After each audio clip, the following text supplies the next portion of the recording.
إن الحمد لله نحمده ونستعينه ونستغفره ونعوذ بالله من شرور أنفسنا ومن سيئات أعمالنا من يهده الله فلا مضل له ومن يضلله فلا هادي له ونشهد أن لا إله إلا الله وحده لا شريك له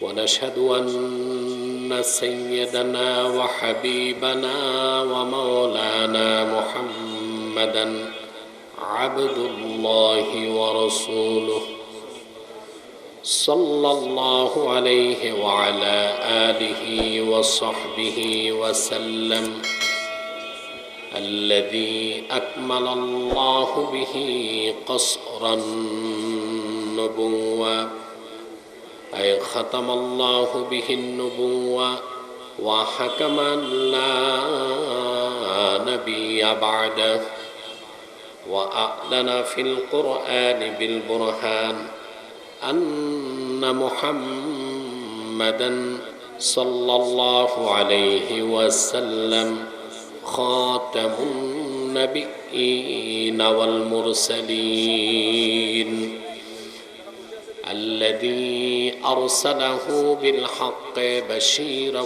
ونذيرا وداعيا إلى الله بإذنه وسراجا منيرا فقد قال الله تعالى في كلامه المجيد والفرقان الحميد أعوذ بالله من الشيطان الرجيم بسم الله الرحمن الرحيم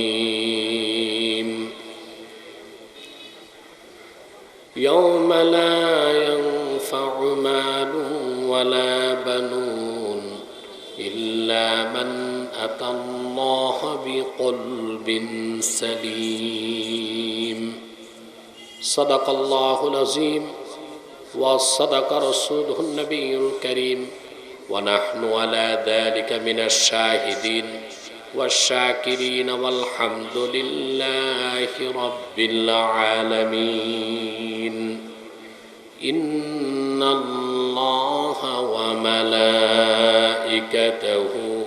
يصلون على النبي يا أيها الذين آمنوا صلوا عليه وسلموا تسليما اللهم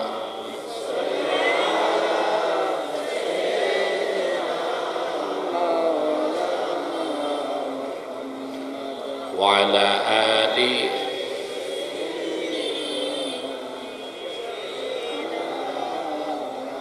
زبان کھلے پرون اللهم صل على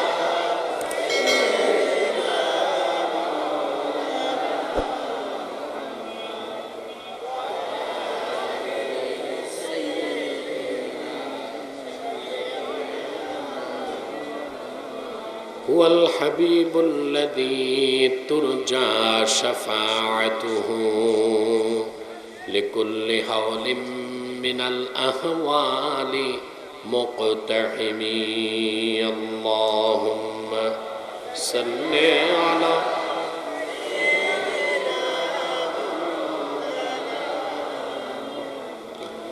وعلى آل سيدنا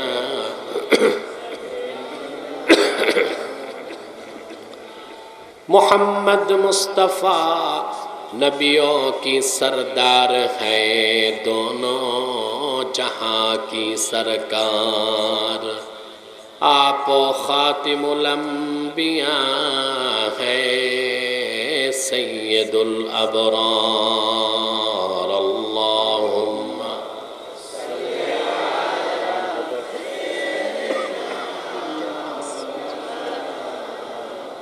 وعلى آل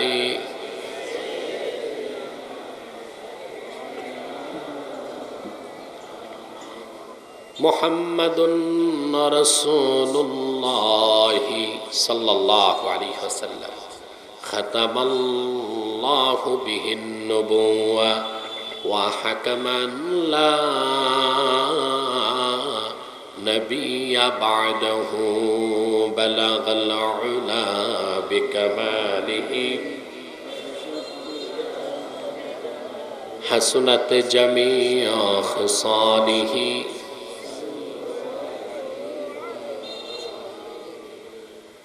আল জামিয়াতুল ইসলামিয়া সিদ্দিকিয়া দারুস সুন্নাহ মাদ্রাসার উদ্যোগে আয়োজিত আজকের মাহফিলের সম্মানিত সভাপতি,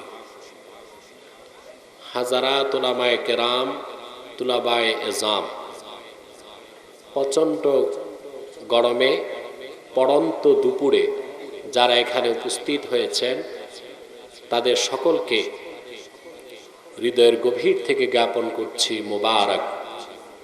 সবটুকুন শুকরিয়া আল্লাহ সুবহানাহু ওয়া তাআলার জন্যে, যিনি আজকের এই মুতাবাররাক মাহফিলে আমাদেরকে আসার বসার তৌফিক মেহেরবানি করে ভিক্ষা দান করেছেন। সেজন্য আসুন আমরা সকলে একবার অবনত চিত্তে হৃদয়ের আবেগ অনুভূতি উজাড় করে সমবেত কণ্ঠে বলি আলহামদুলিল্লাহ।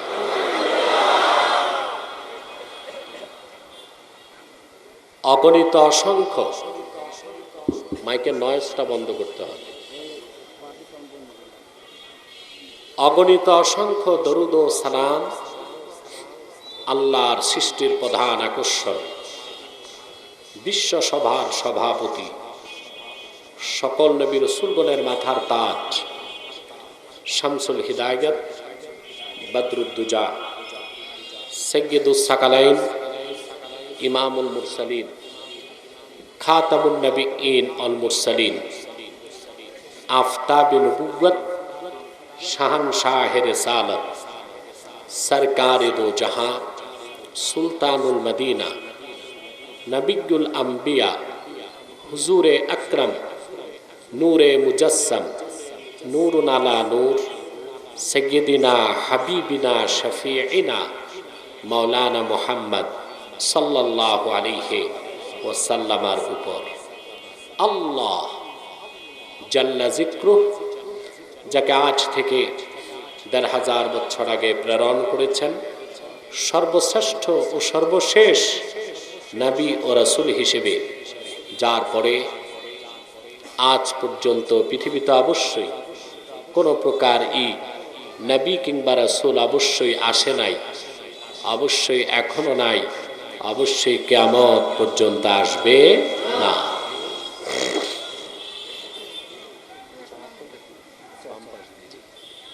সম্মানিত সুধী, সেই দুপুর থেকে বসে আছেন, আপনাদের কষ্ট হয়েছে।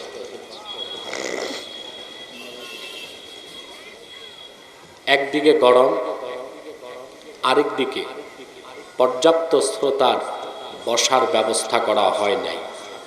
আপনারা অনেকে দাঁড়িয়ে কষ্ট পাচ্ছেন। সেজন্য আমি গুরুত্বপূর্ণ কিছু কথা কোরআন ও সুন্নাহকে কেন্দ্র করে বলছি। আল্লাহ পাক কোরআন কারীমের মধ্যে ইরশাদ করেছেন, ইয়াওমা লা ইয়ানফাউ মালু ওয়ালা বানুন ইল্লা মান আতাল্লাহা বিকলবিন সালিম। কাল হাসর ময়দানে মানুষের সম্পদ এবং সন্তান সন্ততি কেউ কোনো উপকারে আসবে না। নিশ্চিত মুক্তি পাবে সেই ব্যক্তি যা আল্লাহর কাছে উপস্থিত হবে কলবে সালিম, পবিত্র অন্তর নিয়ে। বলেন সুবহান। আখেরাতে আর কোনো কিছু কাজ আসবে না। আমরা তো আখেরাতকে বিশ্বাস করি। আখেরাত বিশ্বাস করেন? জোরে বলেন। পরকালে গন্তব্য দুটো। কয়টি? জান্নাত, জাহান্নাম। তৃতীয় কোনো ডেস্টিনেশন, কোনো গন্তব্য নাই। পৃথিবীতে আপনি এক একজন এক একটা দল করছেন, ঠিক কিনা? কেউ ন্যাশনালিজম, কেউ সোশ্যালিজম, কেউ সেকুলারিজম, কেউ কমিউনিজম, কেউ এক্সট্রিমিজম, কেউ নিউট্রালিজম। এক একটি দলে, মতে, মতবাদে আপনারা বিশ্বাস। আখেরাতে দল হবে দুটো। কয়টি? তৃতীয় কোনো দল,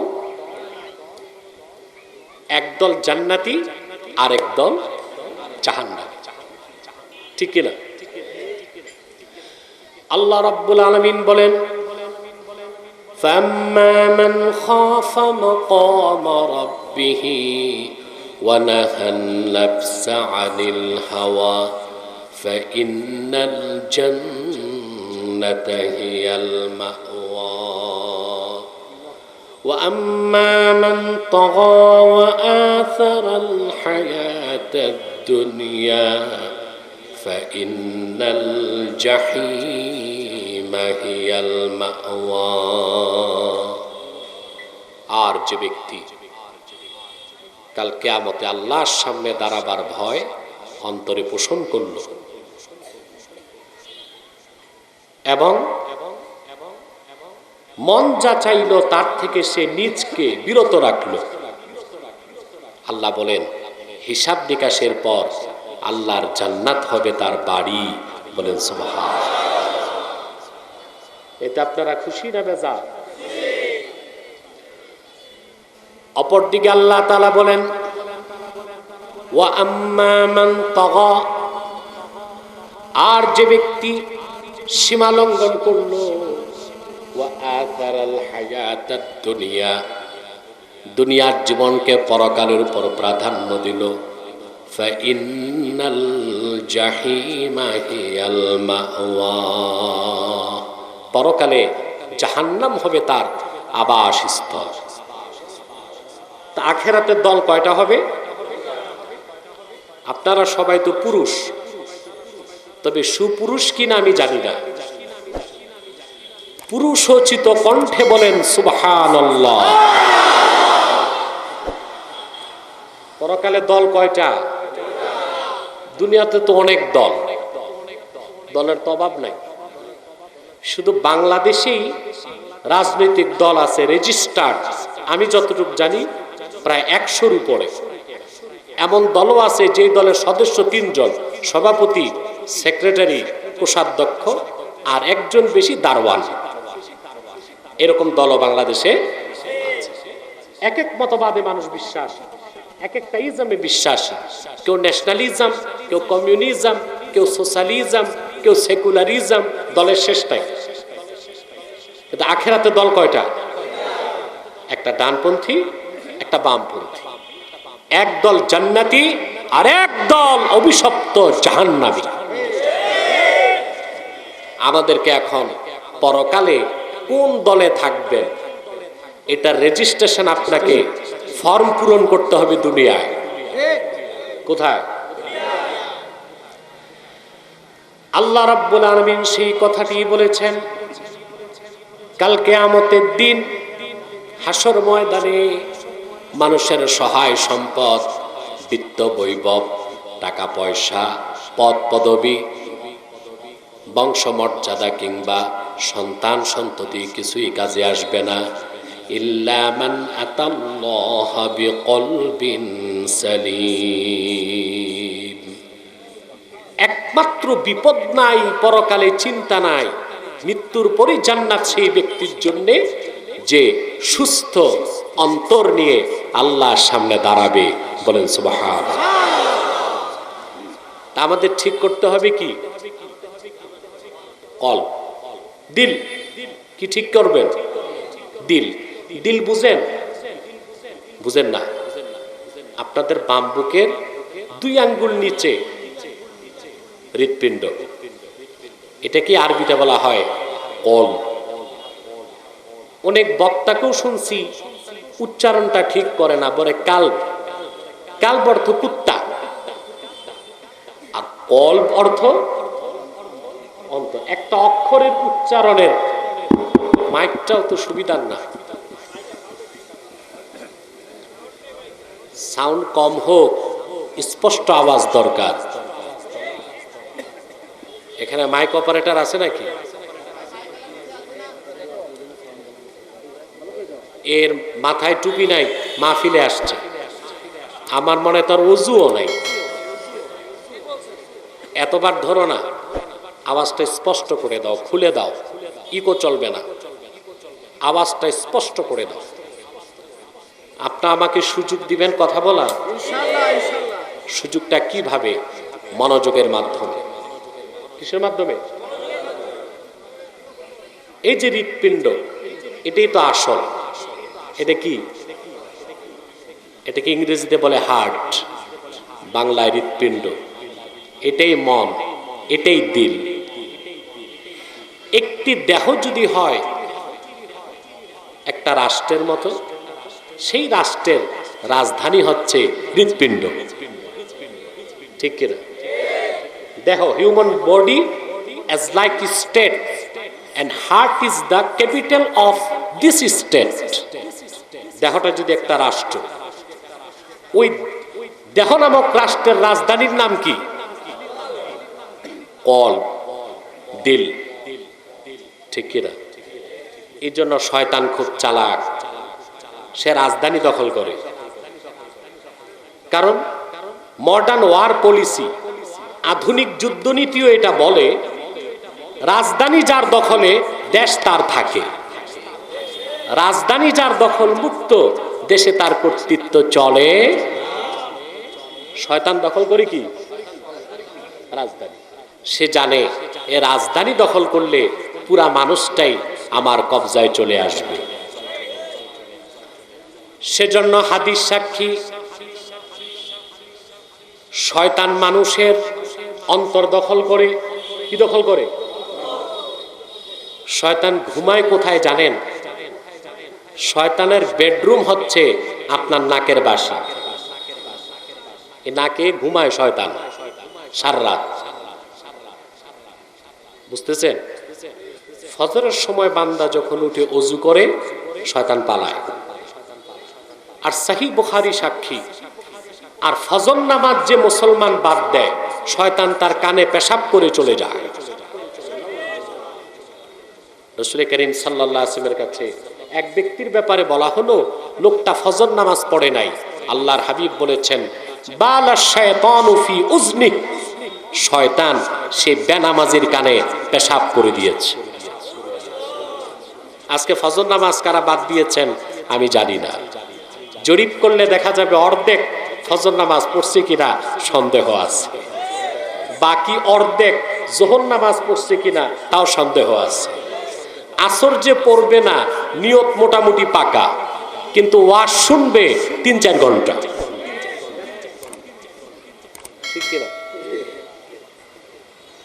কিন্তু শয়তান নাকেও দখল করে না, কানও দখল করে না। দখল করে কি? সে জানে এটা রাজধানী, এখানে সে বসলে পুরা মানুষটাই তার দখলে চলে আসবে, ঠিক কিনা বলে? আজকে আমাদের আলোচ্য বিষয়টাই কল্ব, হৃৎপিণ্ড নিয়ে। দেহের যে মূল হৃৎপিণ্ড তা বিশ্বাস করেন? কথা বলেন। সহিহ বুখারীতে আল্লাহর হাবিব ইরশাদ করেছেন, আলা ওয়া ইন্না ফিল জাসাদি মুদগাহ ইযা সালাহাত সালাহাল জাসাদু কুল্লুহু ওয়া ইযা ফাসাদাত ফাসাদাল জাসাদু কুল্লুহু আলা ওয়া হিয়াল কলব। সাবধান, জেনে রেখো, মানুষের দেহের মধ্যে একটি গোশতের টুকরা আছে। এই গোশতের টুকরাটা যখন ভালো হয়ে যায়, পুরা মানুষটি ভালো হয়ে যায়। গোশতের টুকরাটি যখন বরবাদ হয়ে যায়, পুরা মানুষটি বরবাদ হয়ে যায়। রাসূল করিম সাল্লাল্লাহু আলাইহি ওয়াসাল্লাম কথাটি বললেন ১৫০০ বছর আগে। দেহের মূল কি? হৃৎপিণ্ড। মডার্ন সায়েন্স, আধুনিক বিজ্ঞান আল্লাহর হাবিবের হাদিসের সামনে মস্তক নত করে দিয়েছে, বলেন সুবহান। একটি বডি, দেহ, পুরা দেহটা নিয়ন্ত্রণ করে হৃৎপিণ্ড, ঠিক কিনা? একজন প্রাপ্তবয়স্ক পুরুষের দেহে রক্তের পরিমাণ 5 থেকে 6 লিটার, আর অ্যাডাল্ট ওমেন, প্রাপ্তবয়স্কা নারীর দেহে রক্তের পরিমাণ 4 থেকে 5 লিটার। রক্ত বেশি কার? শুধু একদিক দিয়ে পুরুষ বেশি না, যারা বাংলাদেশে নারী পুরুষের সমান অধিকার চায় তারা অবৈজ্ঞানিক, অযৌক্তিক একটি পাগলামি দাবি করতেছে। নারী পুরুষ সমান হতে খুব ডিস্টার্ব আপনার মাহফিলে। কি ব্যাপারটা কি? আপনারা শৃঙ্খলা জিনিসটা শিখেন নাই। এখন তো আর বিছানা দেওয়ার সময় নেই, প্যান্ডেলটা আগেই বেশি বড় করা দরকার ছিল। এদের নিয়তে গড়বড়, ভাবছে দিনের বেলা হুজুর আসবে, লোকজন হয় কি না। আবার মানুষ তো কোনো হুজুর দেখতে আসে না, কোরআন শুনতে আসে, ঠিক কিনা? আর ডিস্টার্ব চাই না, চুপচাপ বসে থাকেন যে যেখানে আছে। প্রাপ্তবয়স্ক একজন পুরুষের দেহে রক্ত 5 থেকে 6 লিটার, আর মহিলার 4 থেকে। এক জায়গায় পার্থক্য না। পুরুষের মাথায় যে ব্রেন, মগজ, এটার কোয়ান্টিটি 60 ড্রাম, পানির ড্রাম না, আউন্স, আউন্স, আউন্সের হিসাব। কত ড্রাম? প্রাপ্তবয়স্ক একজন মহিলার মাথায় মগজের পরিমাণ থাকে 40 ড্রাম। কয় ড্রাম কম? আধুনিক বিজ্ঞান মাথা অপারেশন করে পাল্লায় মেপে যেই তথ্য দিল আজকে, 1500 বছর আগে যখন কোনো অপারেশন ছিল না, বিজ্ঞান ছিল না, ল্যাবরেটরি ছিল না, কোনো চিকিৎসা বিজ্ঞানী ছিল না, আমার নূর নবী তখন বলেছেন মহিলাদেরকে না কিসুল আকল, আকলের দিক দিয়ে তারা অপরিপূর্ণ। তা তো হবেই। মগজ কয় ড্রাম কম? 20 ড্রাম। রক্তে পার্থক্য কত? শুধু কি তাই? রক্তে 3 রকম কণা থাকে, শ্বেতকণিকা, লোহিত কণিকা, অনুচক্রিকা। বিজ্ঞান দেখেছে প্রতি 1 ঘন মিলিলিটার রক্তে মহিলার রক্তের লোহিত কণিকা আছে 45 লক্ষ, আর পুরুষের হচ্ছে 55 লক্ষ। এদিক দিয়েও পুরুষ উপরে, সুবহানাল্লাহ। রক্তের পরিমাণও পুরুষ, ব্রেনে, সুবহানাল্লাহ বলবেন না? আমার সাথে বাংলাদেশের এক বুদ্ধিজীবীর বাহাস হয়েছিল নারী অধিকার নিয়ে। তার শোচনীয় পরাজয় ঘটেছে, আলহামদুলিল্লাহ। আমি সেখানে, সে তো ডাক্তার, বড় ডাক্তার, আমি তাকে সায়েন্টিফিক যুক্তি দিয়েছি। একজন পুরুষ আর একজন নারীতে 25টা পার্থক্য দৈহিক। কতটা? 15 physical differences between men and women and 10 psychological differences. দৈহিক 15টি আর মনস্তাত্ত্বিক 10টি, 25টি পার্থক্য নারী আর পুরুষের মধ্যে আল্লাহ যেখানে সৃষ্টি করার সময় রেখে দিলেন। সেই ক্ষেত্রে যারা বাংলাদেশে নারী পুরুষের সমান অধিকার চায় আসবেন। দেখছেন অনেক, যারা দেখেন নাই দেখে নিবেন। যারা নারী পুরুষের সমান অধিকার চায় ওরা নারীকে কি সম্মান দিছে দেখেন। 1 টাকার সুতা, 2 টাকার সুই, 20 টাকার জুতা, 10 টাকার ফিতা, এইসব অ্যাডভার্টাইজ নারীকে দিয়ে করাচ্ছে। এই নিম্নমানের পণ্যের অ্যাডভার্টাইজ করাচ্ছে নারীকে দিয়ে। তারা, নারীর সম্মান বাড়ে না কমে? আসেন পিছের কথায় ফিরে যায়, পুরা দেহটাকে কন্ট্রোল করে কে? হৃৎপিণ্ড। বিজ্ঞান এখন বলেছে, আমার নূর নবী সাল্লাল্লাহু আলাইহি সাল্লাম ১৫০০ বছর আগে বলেছে। রক্তের, হৃৎপিণ্ডের কাজ কি? এই যে আপনার দেহে রক্ত আছে ৫ থেকে ৬ লিটার, এই সমস্ত রক্তকে পাম্পিং করে হৃৎপিণ্ড সারা শরীরে ছড়িয়ে দেয়। রক্তগুলোকে ফুসফুসে অক্সিজেন মিশায় দেয়, বুঝলেন? এই রিঅক্সিনাইজড অক্সিজেন মিশ্রিত রক্ত হৃৎপিণ্ড সারা দেহে ছড়ায় দেয়। আর কার্বন ডাই অক্সাইড দূষিত রক্তকে আলাদা করে রক্ত থেকে ফুসফুসের মাধ্যমে বের করে দেয়। পুরা দেহটা চালাচ্ছে কে? হৃৎপিণ্ড, ঠিক কিনা? আমার অবাক লাগে, হৃৎপিণ্ড যে চলে দুইটা সিস্টেমে, সিস্টোলিক ডায়াস্টোলিক, সংকোচন সম্প্রসারণ, বুঝলেন? দেহের কোন একটা অঙ্গেও চলার আওয়াজ পাওয়া যায় না, হৃৎপিণ্ডের আওয়াজ পাওয়া যায়। আপনি এখানে মাথা লাগাবেন, আওয়াজ শুনবেন। কি রকম আওয়াজ? ধিক ধিক। বিজ্ঞান বলছে এটা কি বলে? বিজ্ঞান একটা নাম দিছে, লাভ ডাব। কি নাম দিছে? এই যে আওয়াজ হয়, আমরা শুনি ধিক ধিক, বিজ্ঞান যন্ত্রে পাইছে বলে লাভ ডাব। সিস্টল ডায়াস্টল, সংকোচন সম্প্রসারণ করতেছে। তা আবার যেটা হয় বিজ্ঞান মেশিনে পাইছে কি? আমি বলি না বিজ্ঞান শুনতে একটু ভুল করেছে, হৃৎপিণ্ড লাভ ডাব বলে না, বলে রব রব।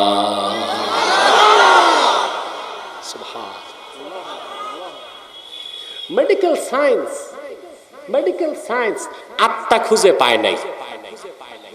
মেডিকেল সায়েন্স আত্মাকে স্বীকার করে না, করে না।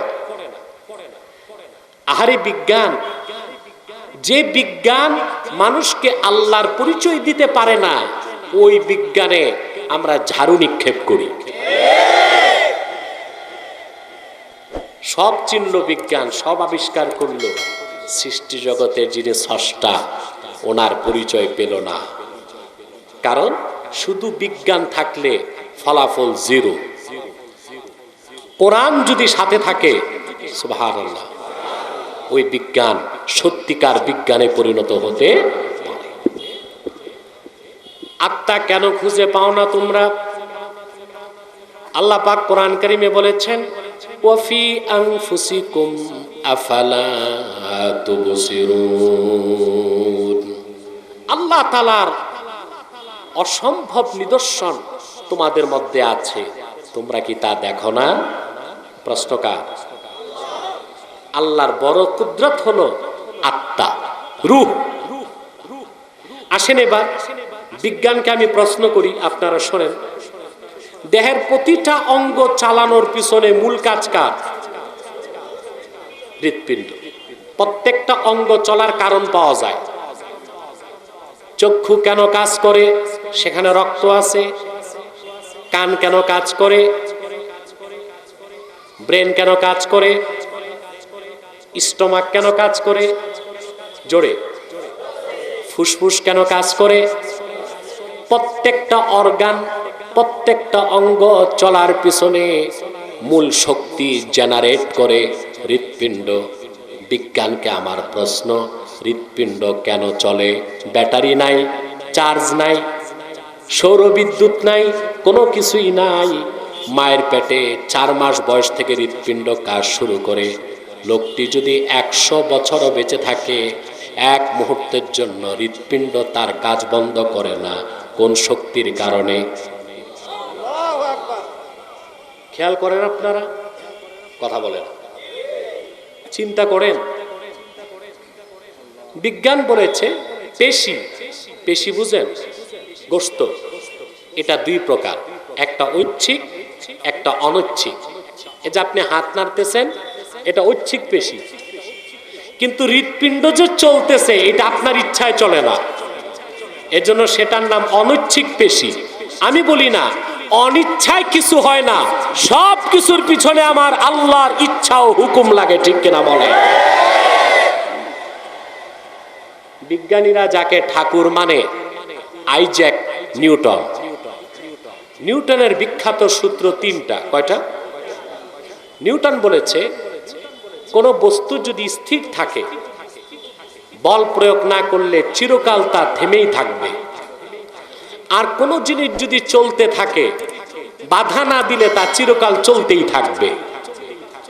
তা আমার প্রশ্ন, মায়ের পেটে ভ্রূণ থাকা অবস্থায় যে হৃৎপিণ্ড তার কার্যক্রম চালু করে, কোন শক্তির কারণে হৃৎপিণ্ডকে চালায়?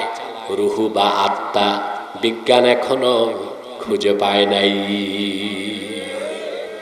কোরআন কারীম তার জবাব দিয়েছে, ওয়ায়াসআলুনাকা আনির রূহ কুলির রূহু মিন আমরি রাব্বি ওয়ামা উতিতুম মিনাল ইলমি ইল্লা কলিলা। মুহাম্মদ সাল্লাল্লাহু আলাইহি ওয়াসাল্লাম, ওরা আপনাকে রূহের ব্যাপারে প্রশ্ন করে, আপনি বলুন রূহ বা আত্মা হচ্ছে আমার রবের একটি হুকুম। বলেন সুবহানাল্লাহ।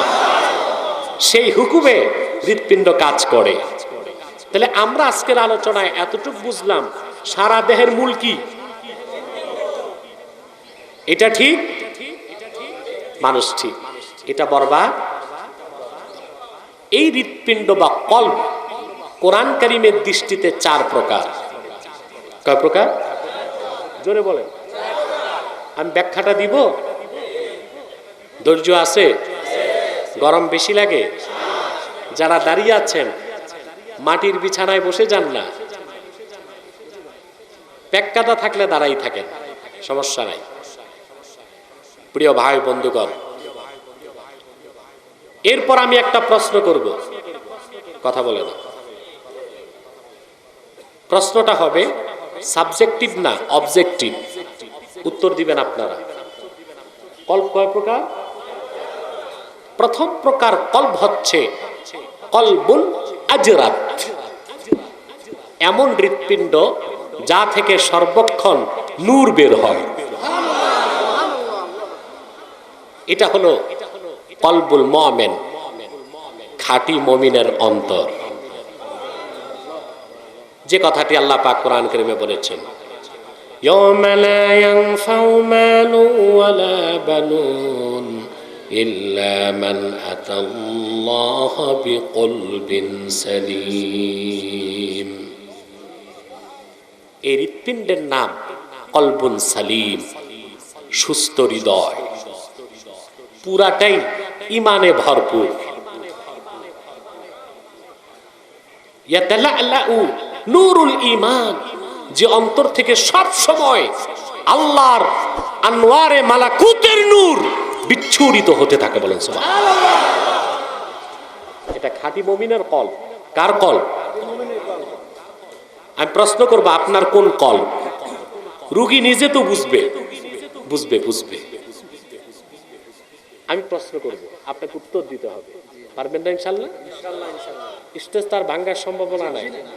আচ্ছা বলেন, আমি তো জোয়ান মানুষ, স্টেজ ভাঙলে কি হবে? আমার কিছুই হবে না ইনশাআল্লাহ। এই যে বুড়া মানুষগুলো ছিল স্টেজ ভাঙলে ওনাদেরকে তো কবরস্থান যেয়ে খুঁজতে হইতো। স্টেজ সবসময় মজবুত করার চেষ্টা করবে, বুঝতে পারছেন? নতুবা স্টেজ ভাঙলে ইউটিউব ব্যবসায়ীরা ওয়াজ আর ছাড়বে না, স্টেজ ভাঙ্গাটাই ছাড়বে। কারণ ওদের ধান্দা সব সময় ভিউজ কিভাবে বাড়ানো যায়, ঠিক কিনা? তারপর আজকের স্টেজ নিয়ে কিছু একটা লিখবে তারা ক্যাপশনে, দেখবেন আপনারা। হ্যাঁ, এটা লিখবে, একটু ঘুরায় ফিরা হলেও লিখবে, অন্তত এটা লিখবে, স্টেজ কেন ভাঙলো না। এই ক্যাপশন একটা দিতে পারে তা, আমি তাদের ভালো করে চিনি। প্রিয় ভাই বন্ধুগণ, দ্বিতীয় নাম্বার কলব হচ্ছে কলবুন মাগলুফ, পর্দা আচ্ছাদিত কলব। এটা হচ্ছে কলবুল কাফের, কাফেরের অন্তর। যেখানে কোনো নূর নাই, পুরাটাই অন্ধকারের গেলাফে আবৃত। যতই হেদায়েতের কথা শুনে অনুধাবন করতে পারে না। আল্লাহ পাক এই কলবের কথাও কোরআন কারিমে বলেছেন, ওয়ালাকাদ যারানা লিজাহান্নামা কাসীরাম মিনাল জিন্নি ওয়াল ইনসি লাহুম কুলুবুন লা ইয়াফকাহুনা বিহা ওয়া লাহুম আ'য়ুনুন লা ইউবসিরুনা বিহা ওয়া লাহুম আযানুন লা ইয়াসমাউনা বিহা উলাইকা কাল আনআমি বাল হুম আদাল ওয়া উলাইকা হুমুল গাফিলুন। এটা দ্বিতীয় প্রকার কল। আল্লাহ পাক বলেন, অধিক সংখ্যক মানুষ ও জিনকে আমি তৈরি করেছি জাহান্নামের জন্য। কেমন মানুষ ও জিন? তাদের অন্তর আছে, সে অন্তরে তারা অনুধাবন করে না। তাদের চোখ আছে, সেই চোখে তারা সত্য পথ দেখে না। তাদের কান আছে, সেই কানে কোরআন হাদিসের কথা শোনে না। আল্লাহ পাক বলেন, উলাইকা কাল আনআম, আকৃতিতে এই মানুষগুলো মানুষ হলেও প্রকৃতিতে তারা চতুষ্পদ জানোয়ার সদৃশ। বাল হুম আদাল, বরং তারা তার চেয়েও খারাপ। এটা কে বলেছেন? আল্লাহ। এটা কাফেরের অন্তর। কার অন্তর? এই অন্তরে গেলাফ লাগানো। কি লাগানো? হেদায়েত কোনোদিনও পায় না। 3 নাম্বার কল। শুনতেছেন আমার কথা? কলবুল মানকুস, এটা হলো কলবুল মুনাফিক, মুনাফিকের অন্তর। মুনাফিককে, মুনাফিক শব্দটার উৎপত্তি নাফাক থেকে। নাফাক, নাফাক বলা হয় সুরং পথকে। কি বলে আরবিতে? সুরং পথ, যার 2টা মুখ থাকে। এই নাফাক থেকে নেফাক, নেফাক থেকে মুনাফিক। মুনাফিকের 2 মুখ, একটা চেহারা ইসলামের দিকে, আরেকটা চেহারা কুফরি বাতিল ও তাগুতের দিকে। বুঝলেন? একদিক দিয়ে মুনাফিক ইসলামে ঢুকে, আরেক দিক দিয়ে বের হয়ে কাফের হয়ে যায়। মুনাফিক আমাদের সমাজে আছে না? না। মুনাফিকের 2 রং। কয় রং? 2 রং। কয় রং? আমাদের দেশে এই 2 রঙের মানুষ বেশি না কম? কবি গালেব কাব্যের ভাষায় বলেন, দো রঙ্গি ছোড় দে এক রঙ্গ হো যা, সরাপা মোম বনিয়া সঙ্গ হো যা। 2 রং ছাড়ো, 1 রং ধরো। ইমানের রঙে রঙিন হয়ে খাঁটি মুমিন হয়ে মোমের মতো গলে যাও, নতুবা পাথরের মতো শক্ত হয়ে কাফের হয়ে যাও। কখনো ইসলামের কথা, কখনো শিরক ও কুফরের কথা, মসজিদেও দৌড়াবা, মন্দিরেও দৌড়াবা। এটা মুমিনের চরিত্র নয়, মুনাফিকের চরিত্র ছাড়া আর কিছু নয়। রং একটা ধরতে হবে। রং 1 রং, সেটা ইমানের রং। কিন্তু মুনাফিকের কয় রং? প্রকৃতপক্ষে মুনাফিক মুসলিম নয়। মুনাফিকের অন্তর হলো 3 নাম্বার, ওইটার নাম হচ্ছে কলবুল মানকুস। খেয়াল করতেছেন? 4 নাম্বার কলব হচ্ছে কলবুল মুসাফফা। আমাদের অধিকাংশ মুসলমানের এই 4র্থ নাম্বার কলব, ফিহে ঈমানু ওয়া নিফাক। এই অন্তরে ঈমানও আছে, নেফাকও আছে। তাহলে এই অন্তরটা অসুস্থ অন্তর। এটা কি? জোরে বলেন। ঈমানও আছে, নেফাকও আছে। তাফসীরের কিতাবে মুফাসসির উদাহরণ দিয়েছেন, মাসালুল ঈমান কাল বাকালা ইয়ামুদ্দুহাল মাউত তাইয়্যিব। এই অন্তরে যে ঈমান আছে, এটা সবুজ শাক সবজির মতো, বিশুদ্ধ পানি পেলেই বড় হয়। ও মাসালুন নিফাক কাল কুরহা ইয়ামুদ্দুহাল কাইহু। আর এই অন্তরে যে নেফাক আছে, মুনাফিকি, এটা হচ্ছে ক্ষত স্থানের মতো, দূষিত রক্ত এটাকে বাড়ায় দেয়। কথা বুঝেন না? এই চতুর্থ প্রকার অন্তর যাদের, যেই অন্তরে ঈমানও আছে আবার নেফাকও আছে, এই অন্তর অসুস্থ অন্তর। এই রকম অন্তরের মানুষগুলো ইসলামকেও ভালোবাসে, অন ইসলামকেও ভালোবাসে। ওয়াজ শুনতেও ভালো লাগে, ডিজে পার্টির গান শুনতেও ভালো লাগে, ঠিক কিনা? মাথায় টুপি দিতেও ভালো লাগে, দাড়ি রাখতেও ভালো লাগে, আবার ইসলাম বিরোধী তাগুতি শক্তির গোলামি করতেও ভালো লাগে, ঠিক কিনা বলেন? এরকম লোক আমাদের মধ্যে বেশি না কম? অন্তর কোনটা? চতুর্থটা, কলবে মুসাফফা, কলবে অসুস্থ অন্তর। কথা বুঝতেছেন?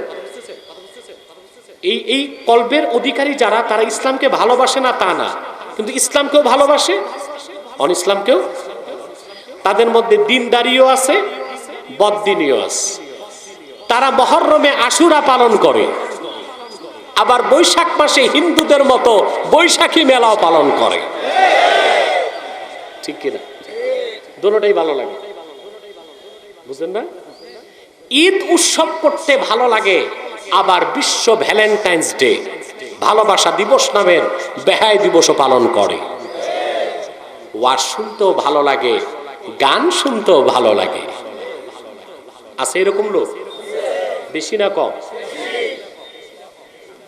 তার কারণ চতুর্থ প্রকার অন্তর, এখানে ঈমানও আছে, নেফাকও আছে। আপনাদের কোনটা এখন আপনারা বলেন?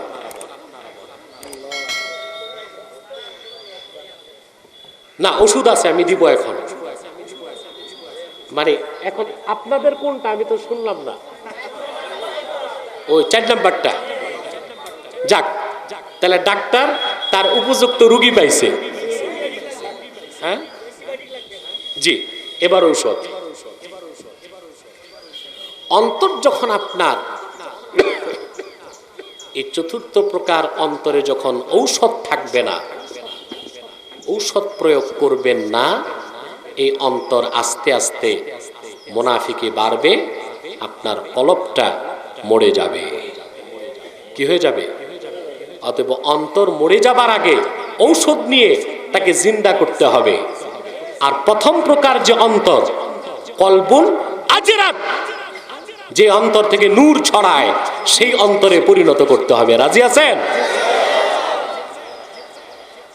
বিশ্ববরণ্য মুহাদ্দিস এবং মুফাসসির আল্লামা ইব্রাহিম খাওয়াস তিনি বলেছেন, দাওয়াউল কুলুবে খামসা, যে অন্তরে অসুখ আছে, রোগ আছে, সেই অন্তরের ঔষধ হলো 5টি।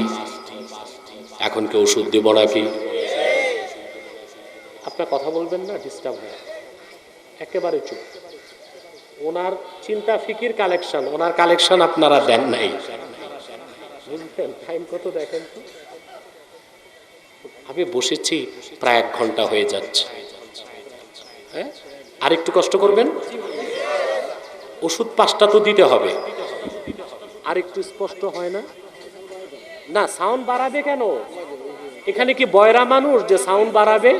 ক্লিয়ার করবে, ক্লিয়ার করবে, এই ভয়েসটা ক্লিয়ার করো। আমি বসার পরে ভালো ছিল, ওই রকম করো। বসার পরে সুন্দর ছিল আওয়াজ। আলহামদুলিল্লাহ, আল্লাহ আমাদের বাতাসও দিচ্ছে, বলেন আলহামদুলিল্লাহ। আমাদের ইনভেস্টিগেশন শেষ, আমরা খুঁজে পেয়েছি আমাদের অন্তরে কি আছে। কোন প্রকার? চতুর্থ প্রকার, ঠিক না? ওষুধ কয়টা? এখন প্রেসক্রিপশন। এখন কিন্তু আলহামদুলিল্লাহ আগেই বলেন যে প্রেসক্রিপশন আমি দিব, ওষুধ 5টা আপনাদের কাছে আছে। ওষুধ দিচ্ছি আমি, বাট ওষুধ কিনতে কোথাও যেতে, ওষুধ আপনার কাছে, কিন্তু এত নির্বোধ আপনি নিজের ওষুধটাও চিনেন না, গ্রহণও করেন না। এই অসুস্থ অন্তরের ঔষধ কয়টা বলতেছি, খেয়াল করেন। প্রথম হলো তিলাওয়াতুল কোরআনি বিত্তাদাব্বুর, বুঝে শুনে মনোযোগ সহকারে প্রতিদিন আল্লাহর কোরআন পড়তে হবে। আমরা মুসলমান এই প্রথম ওষুধ থেকে বেশি দূরে, ঠিক না? শর্ত আছে, কোরআন তেলাওয়াত করতে হবে বিত্তাদাব্বুর, চিন্তার সাথে। কিছু যদি নাও বুঝেন, আপনি কোরআন তেলাওয়াত করেন, প্রতি অক্ষরে 10 নেকি। সুবহানাল্লাহ। আলিফ লাম মিম পড়বেন, 30 নেকি। অনেক ফজিলত কোরআন তেলাওয়াতে, কিন্তু আপনি যদি বুঝে পড়তে পারেন, এটাই আপনার অন্তরের ঔষধ না মহা ঔষধ। আল্লাহ কোরআন কারিমে বলেছে, وَنُنَزِّلُ مِنَ الْقُرْآنِ مَا هُوَ شِفَاءٌ وَرَحْمَةٌ لِّلْمُؤْمِنِينَ وَلَا يَزِيدُ الظَّالِمِينَ إِلَّا خَسَارًا। মুহাম্মদ সাল্লাল্লাহু আলাইহি ওয়াসাল্লাম, আমি ধাপে ধাপে ক্রমে ক্রমে আপনার উপর কোরআন নাজিল করি, শিফাউল লিল মুমিনিন, যা পৃথিবীর সকল মুমিনগণের জন্য মহা ঔষধ। বলেন সুবহানাল্লাহ। তবে আল্লাহ পাক বলে দিয়েছেন, ওয়ালা ইয়াজিদুজ জালিমিনা ইল্লা খাসারা, কিন্তু যারা জালেম তাদের ক্ষতিটাই বাড়িয়ে দেয়। জালেম কারা? যাদের অন্তর সুস্থ না, অন্তর একেবারেই মরে গেছে। তাহলে আপনার হৃৎপিণ্ডের অন্তরের প্রথম ঔষধ কি? তিলাওয়াতুল কোরআন বিত্তাদাব্বুর, বুঝে শুনে কোরআন পড়তে হবে। আমরা পড়ব কোরআন শরীফ, বুঝবো কেমন করে? যারা বুঝে তাদের কাছ থেকে বুঝে নিব, ঠিক কিনা? দুই নাম্বার হচ্ছে খালাউল বাতন, বেশি সময় পেট খালি রাখতে হবে, অর্থাৎ খাবেন কম। খাবেন কি? বেশি খাওয়ার জায়গা দুনিয়া না, বেশি খাওয়ার জায়গা কি? আখিরাত, জান্নাত। ওখানে মন মতো খাবেন, রোগও হবে না, কষ্ট হবে না, একটা ঢেকুর দিবেন সব হজম।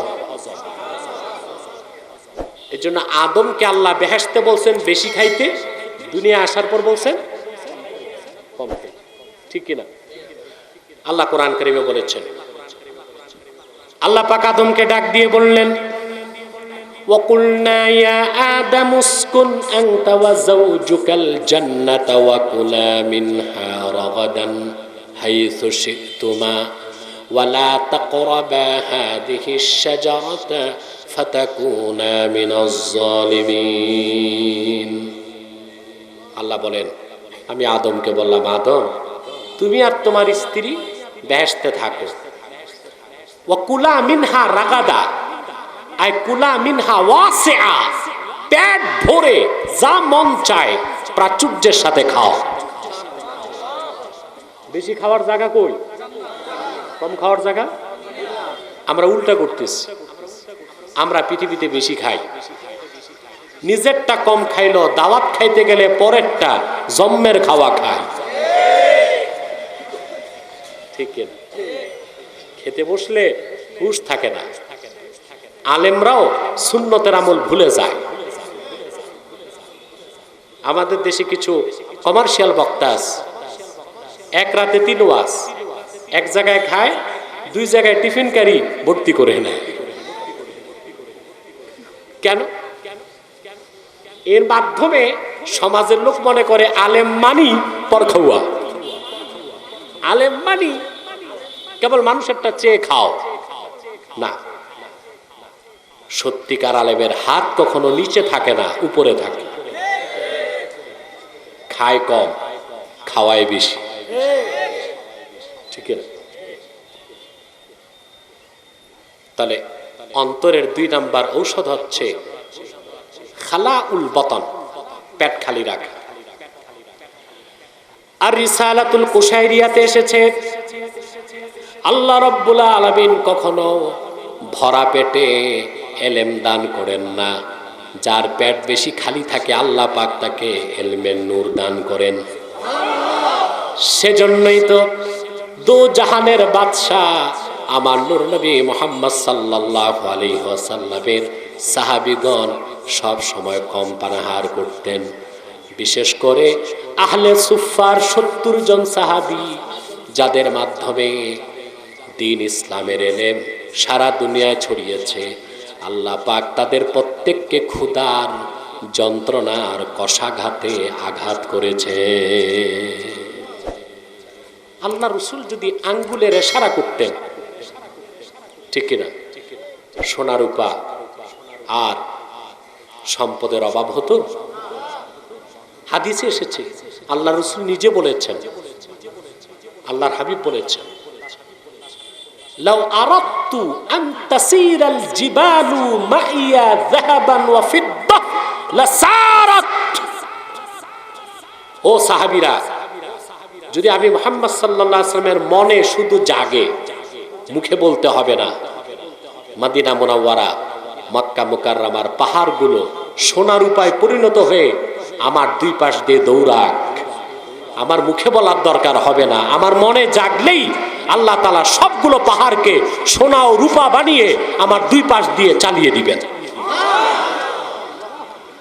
তারপর সাহাবায়ে কেরাম কষ্ট করছেন, ক্ষুধার যন্ত্রণা করেছেন।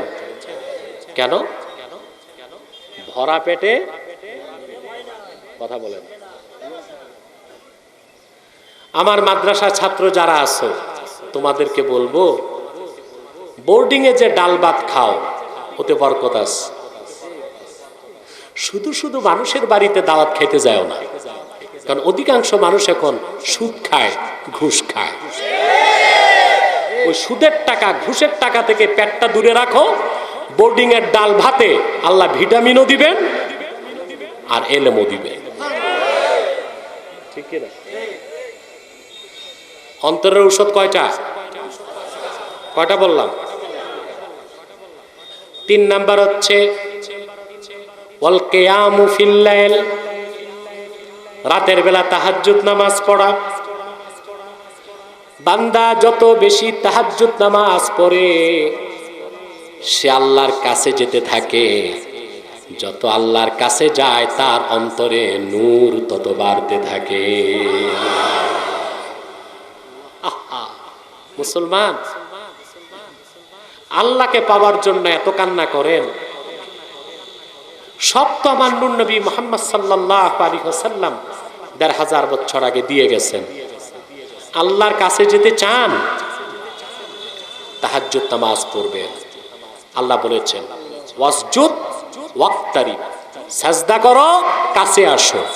যত সাজদা করবা আমি আল্লাহ আমার রহমতের কোলে তোমাকে টেনে নিতে থাকব। এখন তাহাজ্জুদ যে পড়বেন ফরজ নামাজগুলো বাদ দিয়া নাকি?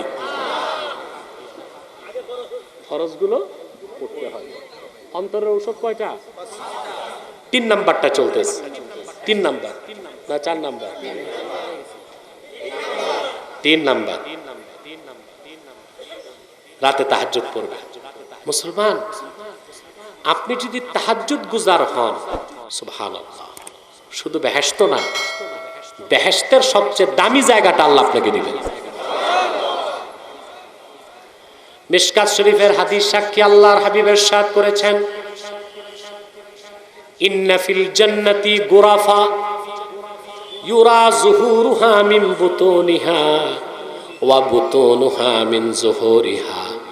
আল্লাহর জান্নাতে এমন কিছু কামরা আছে যে কামরাগুলোর বাহির থেকে ভিতর দেখা যায়, ভিতর থেকে বাহির দেখা যায়।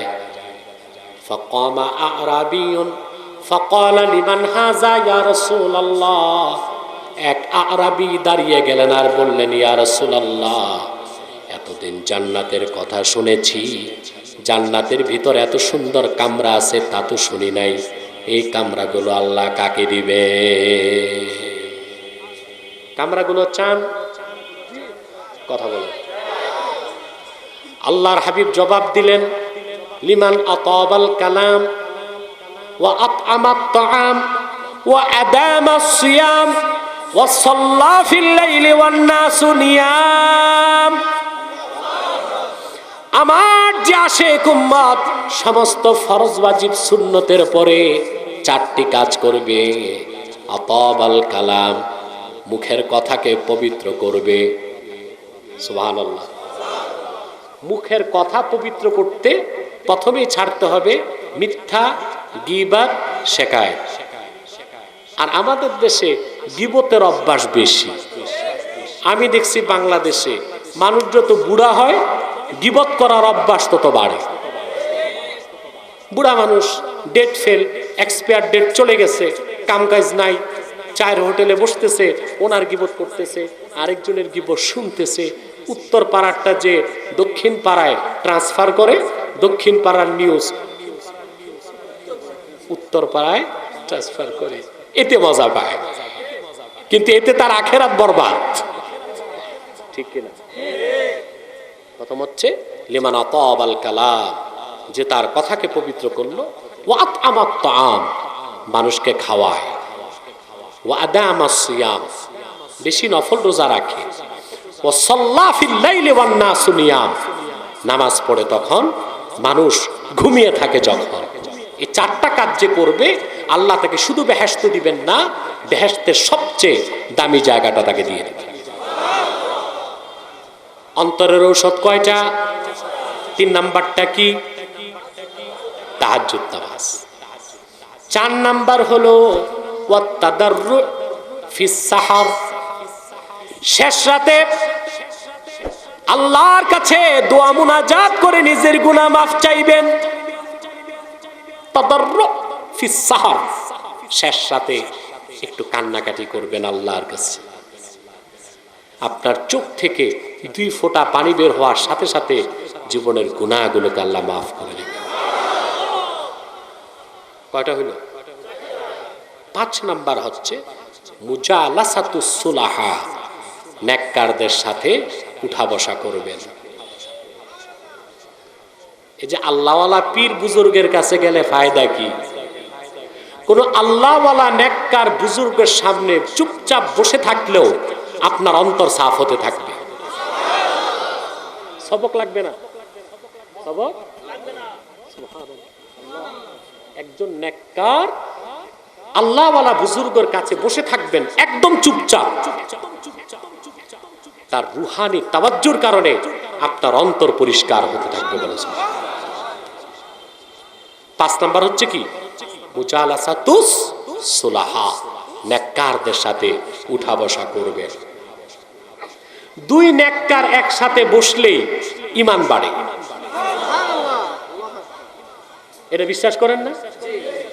সহিহ বুখারী কিতাবুল ঈমানে তরজমাতুল বাবে ইমাম বুখারী মুআজ বিন জাবাল থেকে একটা অংশ নকল করেছে। হযরত মুআজ বিন জাবাল রাদিয়াল্লাহু তাআলা আনহু তার ছাত্র আসওয়াদ বিন হেলালকে ডাক দিয়ে বললেন, ইজলিস বিনা নুমিন সাআ, আসো আমরা একটু বসি, ঈমানটাকে বাড়াই। 2 জন নেককার, 2 জন আল্লাহওয়ালা বুজুর্গ যখন এক জায়গায় বসে যায়, দ্বীনের কথা বলে জিকির ফিকির করে, আল্লাহ তাদের ঈমানটাকে বাড়ায় দেন। সেজন্য 5 নাম্বার হচ্ছে নেককার আল্লাহওয়ালা বুজুর্গের কাছে যখন যাবেন, আপনার অন্তরের সব রোগ ব্যাধি আল্লাহ দূর করে দিবে। আমরা এতক্ষণ প্রায় তো 1 ঘন্টার বেশি সময় আমরা আমাদের অন্তর নিয়ে, কলব, হৃৎপিণ্ড নিয়ে কথা বললাম। আপনি আলোচ্য বিষয়টা বুঝছেন তো? অন্তরের রোগ কি, অন্তর কত প্রকার, অন্তরের রোগ কত প্রকার, ঔষধ কি। আপনি যদি 5টা ঔষধ দিয়ে আপনার অন্তরটা ঠিক করতে পারেন, আপনার অন্তর হয়ে যাবে 1 নাম্বার কলবুন আজরাক। সেই অন্তর থেকে শুধু নূরের বিচ্ছুরণ ঘটবে, বলেন সুবহানাল্লাহ। এখন আপনি কেমন করে বুঝবেন আপনার অন্তর প্রথমটা হয়েছে? এটা বলে দিব আলামত, কথা বলেন আমার ভাইয়েরা। আপনার অন্তরে যখন নূর বেড়ে যাবে, মারিফতের নূর যখন চূড়ান্ত পর্যায়ে যাবে, মোল্লা আলী কারি মেশকাতে শরামের কাতে লিখেছেন, ফায়াজহারু লাহু গায়বুল গায়ব, আল্লাহ তার অন্তরে ইলমে মুকাশাফা দান করে দিবেন।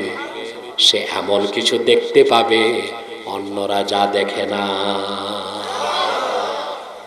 হাদিস এসছে কানজুল উম্মালে, রাসূল করিম সাল্লাল্লাহু আলাইহি ওয়াসাল্লাম ইরশাদ করেছেন, ইত্তাকু ফিরাসাতাল মুমিন ফাইন্নাহু ইয়ানজুরু বিনূরিল্লাহ। তোমরা মুমিনের ফেরাসাত থেকে বাঁচো, কারণ মুমিনকে আল্লাহ যখন নূর দেন অন্তরে, তখন সে এমন কিছু দেখতে পায় যা তোমার গোপন তথ্য সব জেনে যাবে। আমরা অন্তরটা ওই রকম করবো তো ইনশাআল্লাহ। 5টা আমল পেলাম, কয়টা আমল? আল্লাহ কবুল করুক, মঞ্জুর করুক, বলুন আল্লাহুম্মা আমিন। অনেক কথা আজকে হয়ে গেছে, আর কষ্ট দিচ্ছি না। আমরা কলবে সালিম চাই। কি চাই? কিভাবে কলবে সালিম হবে তার সব প্রেসক্রিপশন আমরা পেয়েছি। এবার কাজ হচ্ছে ঔষধ গ্রহণ। আপনারা দাঁড়াচ্ছেন কেন? আমি তো উঠি নাই এখন। আমি উঠলে দাঁড়ান, নামাজের যথেষ্ট সময় আছে, পাবেন, ঠিক কিনা? আমি মুসাফির, এখান থেকেই রওনা দিব এয়ারপোর্টের উদ্দেশ্যে। 2 রাকাত নামাজ পড়ে ফেলবো। আপনারা মাঠে হোক মসজিদে হোক আসর নামাজ পড়ে নেবেন। আমি আবারও প্রশ্ন করছি, আজকে 1 ঘন্টার উপর আমি যে বক্তব্য দিলাম, আলোচ্য বিষয় বুঝতে পেরেছেন? আমি যথেষ্ট চেষ্টা করেছি, যেভাবে আমি আমার ছাত্রদেরকে হাদিস শরীফ পড়াই, বুঝাই, ঠিক সেই স্টাইলে আপনাদেরকে চেষ্টা করেছি। যদি না বুঝেন ওটা আমারই ব্যর্থতা, আর যদি বুঝে থাকেন সেটা আল্লাহর দয়া। সাদাকাল্লাহুল আযীম ওয়া সাদাকা রাসূলুহুন নবিয়ুল কারীম ওয়া নাহনু আলা যালিকা মিনাশ শাহিদিন ওয়াশ শাকিরিন আলহামদুলিল্লাহি রাব্বিল আলামিন। হ্যাঁ, বলে দিব ইনশাআল্লাহ। আপনার মাদ্রাসা তো দেখাই যাচ্ছে না? আচ্ছা, একদিন দাওয়াত দিয়ে এলাকাবাসী খাওয়াইছেন নি? খাওয়াইতে হবে। মাদ্রাসায় কিছু নিতে হলে কিছু দিতে হবে। আপনারা এতগুলো লোক খাওয়ানোর তো ব্যবস্থা নাই, পরবর্তীতে উনি দাওয়াত করে খাওয়াবে। মাদ্রাসার কিছু কথা আমি বলবো, এখনই বলবো ইনশাল্লাহ। তার আগে আপনাদের এলাকায় কিছু সতর্কতামূলক বিষয় আমাকে বলতে হচ্ছে। আপনারা এখানে বিভিন্ন দলের লোক আছেন না? কথা বলে না, কিন্তু এখানে কোনো দলাদলি আছে?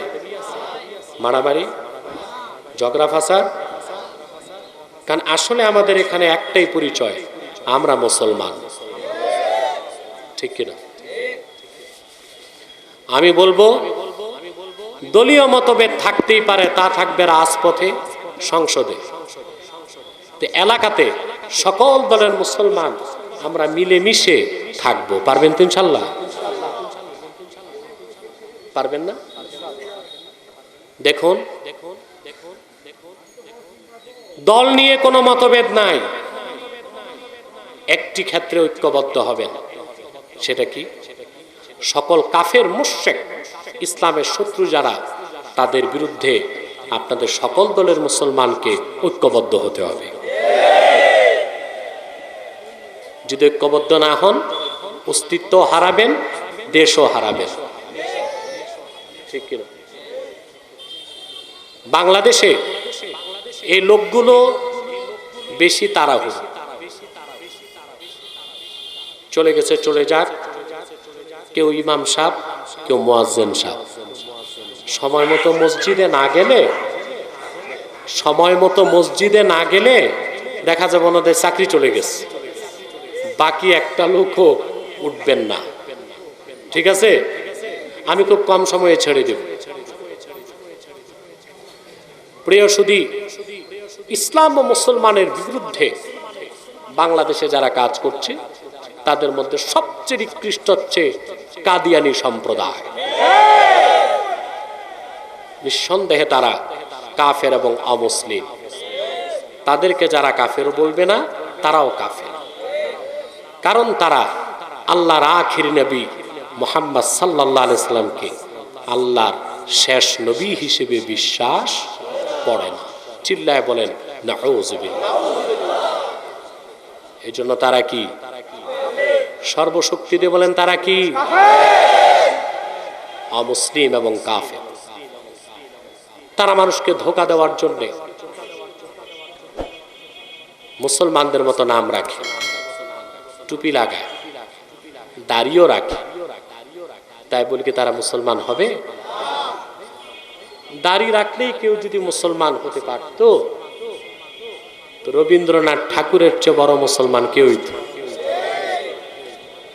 সে কি মুসলিম ছিল না মুসলিম?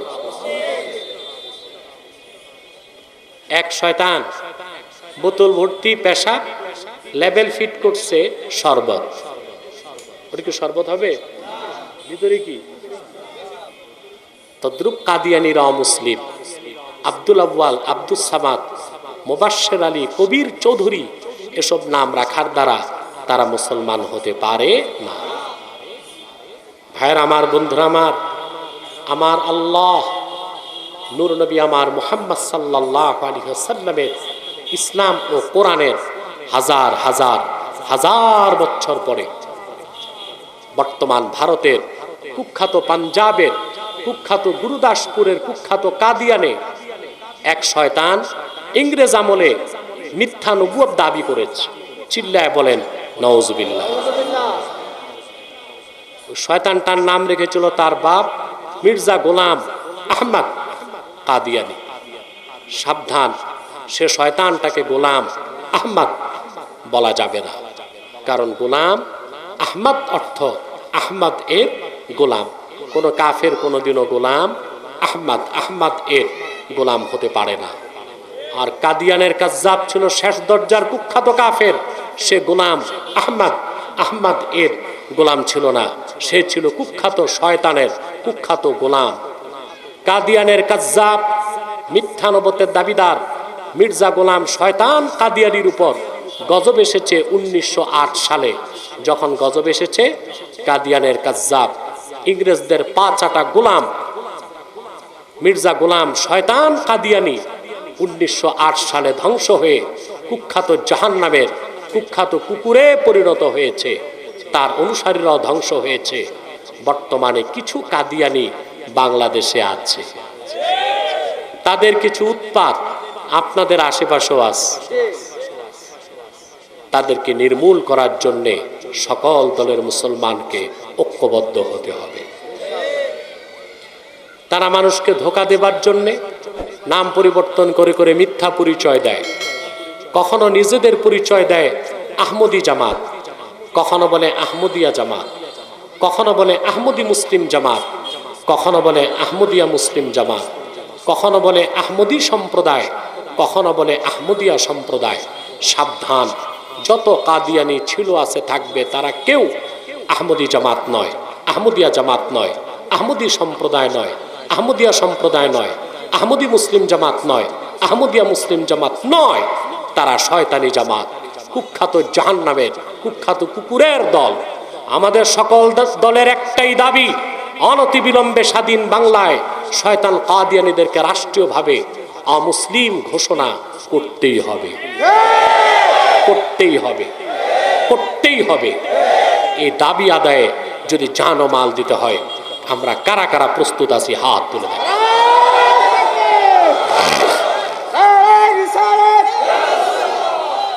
প্রিয় সুধী, অর্থনৈতিকভাবে কাদিয়ানীদেরকে বয়কট করবেন, বর্জন করবেন। তাদের পণ্যগুলো ধরবেন না, কিনবেন না, বেচবেন না। মনে থাকবে, প্রাণ, সিজান, আরএফএল, প্রথম আলো, ডেইলি স্টার, কালের কণ্ঠ, এগুলো তাদের। এগুলো ধরবেন না, কিনবেন না, বেচবেন না, মনে থাকবে। আরেকটি ফেরকা আপনাদের ঝিনাইদহ, কুষ্টিয়া, মাগুরাতে বিষাক্ত দাঁত বসাতে চাচ্ছে। এটা হচ্ছে ঈসাই তরিকা, খ্রিস্টানদের একটি দল। এরা নিজেদেরকে মুসলিম পরিচয় দেয়, আদতে তারা খ্রিস্টান। তারা মুসলমানের মতো নাম রাখে, কিন্তু তারা মুসলিম নয়। তারা নিজেদের পরিচয় দেয় ঈসাই তরিকা ভুক্ত মুসলমান, আদতে তারা কি? খ্রিস্টান। তাদের অপতৎপরতা আপনাদের এলাকায় খুব ব্যাপকভাবে চলছে। তাদের প্রতিহত করার জন্য ওলামায়ে কেরামকে এগিয়ে আসতে হবে। সেই নেতৃত্ব দেবার জন্যে তাহরিকে খাতমে নবুয়ত বাংলাদেশ আপনাদেরকে সহযোগিতা করবে ইনশাআল্লাহ।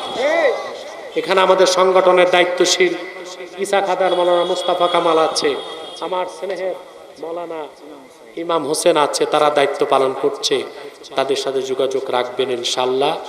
আমি বিদায় বেলা মুনাজাতের আগে বলবো, 5টা মিনিট সময় দিচ্ছি। এই যে নবনির্মিত মাদ্রাসা, এটার জন্য আপনারা যদি কিছু দিতে চান 2-3 মিনিটে একটু দাঁড়ান, আমি খাস মোনাজাতে শামিল করে নিব। আর কিছু স্বেচ্ছাসেবক রুমাল নিয়ে যাবে।